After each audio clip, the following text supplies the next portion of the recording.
Hello, lovely ladies. This is your friendly reminder that running is fun. Okay, now that we have that out of the way, I wanted to share another resource that I found in reading an article about running with a stroller. Now, if your husband is anything like mine, he can be very loving but also very protective, and when I started exercising without him, he got very nervous about my safety. So this is a feature where you can activate in Strava what's called a beacon. When you're starting your activity, let's see, when you first open your Strava app,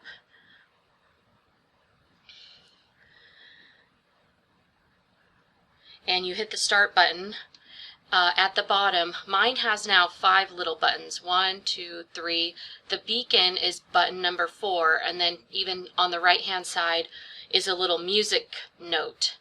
There's a music note now that wasn't there before, but I would never have known what this little picture is, but it's called beacon.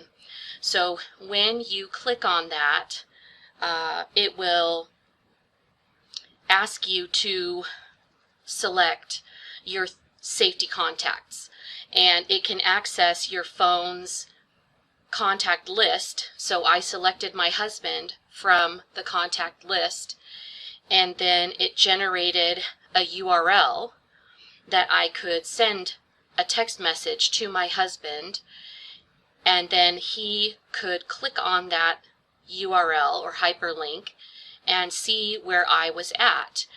So just to see what that would look like on his end, I started a run on my Strava, and I shared the beacon with my husband, and then I put that hyperlink into this web browser, and then I went outside and I ran around my building here at work, and then I came back because I wanted to see what it would look like for him.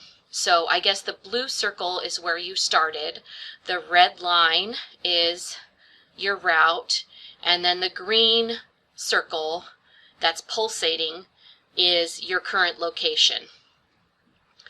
So because I came back here to the office to record this, I am at the place where I initially started. If I hit stop and finish and save, now it says Kayla Kaiser finished and uploaded their run. So what's happening with me right now is I am leaving the house very early in the morning before my son wakes up. My husband is staying home to do the morning routine, to get the morning routine started with the child, while I am out doing my run. And he was getting a little bit anxious, waiting for me to come back, or wondering where was I at along my route.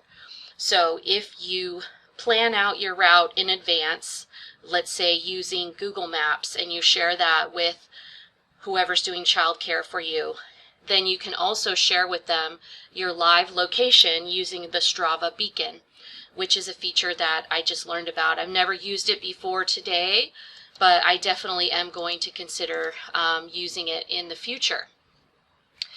In the last video, I mentioned the privacy controls on Strava, and I know that privacy is a concern for some people, so I just wanted to show you where this is. So if you go just on your regular Strava dashboard, then you're going to look for underneath the let's see, I think it's over here by your picture, your little thumbnail picture.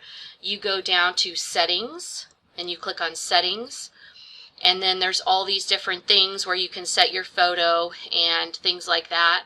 But go down to privacy controls, and this was some advice that I got when I first started doing long distance bike rides. They would tell me, make sure that you hide your starting and ending location, because otherwise people will come to your garage and steal your bicycle. So I looked in here to see where I could find that, and that's right here, map visibility. So what you want to do is hide the start and end point of your activities. You could change this. You could start hide the start and end point of activities that start at a certain address. So you could put your address in there if you want to hide your own house, but maybe you want to keep other starting and ending points visible. But for me, I have this set to hiding the starting and ending point 1/8 of a mile from my house. So usually for me, that's my warm up and my cool down anyway, and I don't really want that included in my workout summary. You can set this to 1 mile or any other distance that you feel comfortable with.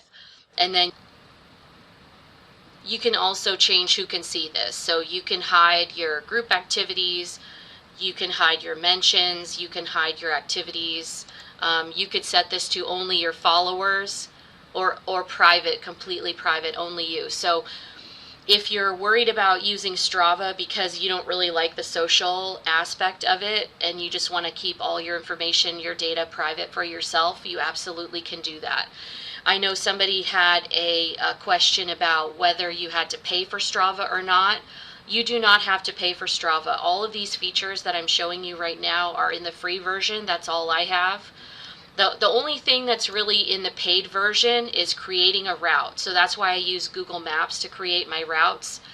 And also like the training plans, that's in the paid version. And the Strava heat map, that's also in the paid version. So everything that I've showed you in the previous video and this current video is available in the free version. And so I hope the Strava beacon is something that supports your running habit and your personal safety and the happiness of your family. So happy running, and I will see you out there.